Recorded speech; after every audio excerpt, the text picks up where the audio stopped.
Good morning and welcome to Adult Story Time this morning. We're glad you could join us. We're taking our stories still from the book Fractured Fairy Tales, and it is a book of stories as told by A.J. Jacobs that were featured on the Rocky and Bullwinkle show. And today's story is Prince Hyacinth and the Dear Little Princess. So let's get started. Ah, yes, Prince Hyacinth and the Dear Little Princess. Just about the longest title we've had yet. At any rate, in the kingdom of Normandy, located near the 3rd and La Brea, there lived a king named Dumb, the 73rd. You see, that's how kingdoms get their names, from a king named Dumb. Funny, huh? But on to more serious matters. King Dumb was miserable, for he was in love with a beautiful queen who had a little problem. "I'm in love with you, beautiful queen," said King Dumb, "but you're a little mixed up. You know what I mean?"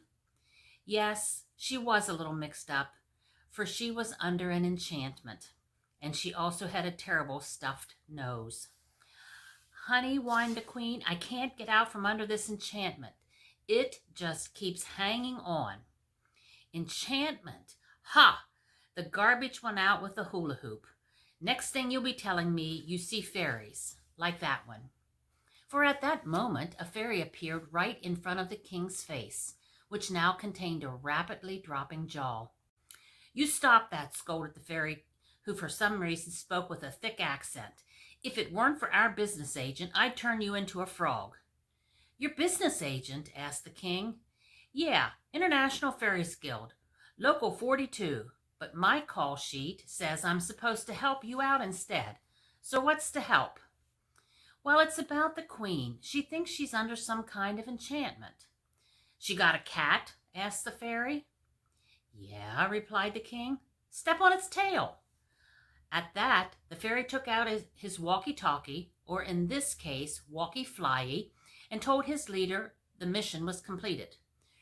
"Roger, fairy number 53, squawked a voice over the walkie-talkie. "This is Red Fox, leader. Go to 3rd and Spring. Woman having a bad hair day. Ask for Rapunzel. Over and out." King Dumb returned to the bedside of the queen, who was busy blowing her nose. "How are you, dear?" he asked. "Enchanted," replied the queen, shaking her head. "Nothing helps. Not gargling, not aspirins, not vapor rub, nothing." "What would happen if I stepped on your cat's tail? Would that help?" "Are you out of your mind?" asked the queen.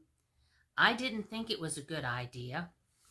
Crestfallen, the king turned to go, and of all things, accidentally stepped on the cat's tail. Now this, being a fairy tale, the cat was an enchanted cat. And poof! It turned into a 7-foot-tall man with a turban. "I am genie number 77, said the genie to King Dumb. "Look here, you will marry the queen and have a son with a nose like a cassava melon. And until he says the words, 'I got a nose like a cassava melon,' he'll have a nose like a cassava melon. Got that?" "Seems a little harsh," said King Dumb. "And one more thing," said the genie.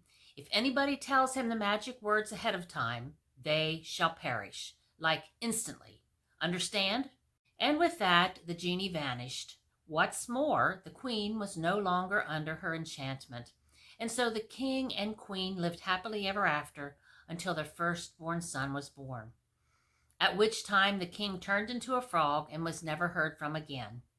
That's what happens when a character is no longer important to the plot. Anyway, the queen, who is still important to the plot, decided to name the prince not Dumb, the 74th, but Hyacinth, the 1st. "Isn't he just a little sweet Hyacinth?" the queen asked the adoring crowd at Cribside. "Look at those 2 cute little eyes and his sweet little mouth and his sweet little button nose." But it didn't look like a button nose at all. It looked more like an entire jacket, or more specifically, it looked like a cassava melon. "Ha, ha, ha, ha," laughed the crowd, pointing to the baby's oversized nose. "Silence," shouted the queen. "No one shall make fun of my little Hyacinth." And so the queen declared that from that day forward, everybody in the kingdom would wear a false nose, just as big as the prince's, and they did. All went smoothly until one day the prince decided he wanted to find a girlfriend. It was, after all, his 35th birthday. The next day, at the request of the queen, every girl in the kingdom was lined up outside the castle, all wearing their false noses. One by one they came in to meet the prince, and one by one he dismissed them. But then came a dear little princess whose name was Dear Little Princess, and in she came to meet the prince. But of all things, she had forgotten to put on her false nose. "Oh my," she exclaimed, "I must have left my false nose at the dry cleaner's." "I'll have your pretty little head for this," shouted the queen.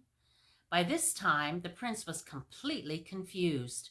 He didn't understand all this talk about false noses, but he was clear about one thing. He had finally found the girl of his dreams.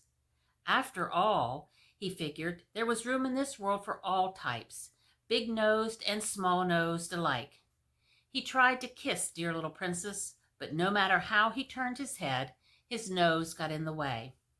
"Oh, silly prince, why don't you take it off?" asked the princess. "Take off my nose?" asked the prince. "Very witty. How exactly would I do that?" At this point, all the members of the prince's court who had been standing around watching the proceedings shouted in unison, "This is how you take off your nose," and they simply took off their noses. The prince's world came crashing down. He realized he had been living in a big-nosed fool's paradise. But who should comfort him but Dear Little Princess? "But your highness," she said, "you know there's room for all kinds of noses, small, big." "Big," said the prince. "My nose is incredible. I've got a nose like a cassava melon." Poof! Who should appear but fairy number 53. "Sign here, please," he instructed the prince, who did. And with a kazam, the nose shrank down to practically a normal-sized nose. And so the newly handsome prince and the always beautiful princess were married and all lived happily ever after, except for the fairy, who had another emergency. It seems the frog wasn't an enchanted prince after all. And that's today's story. We hope you enjoyed it. Come back next week and we will have the last in our series for the summer. Until then, stay safe, be healthy, and have a wonderful week.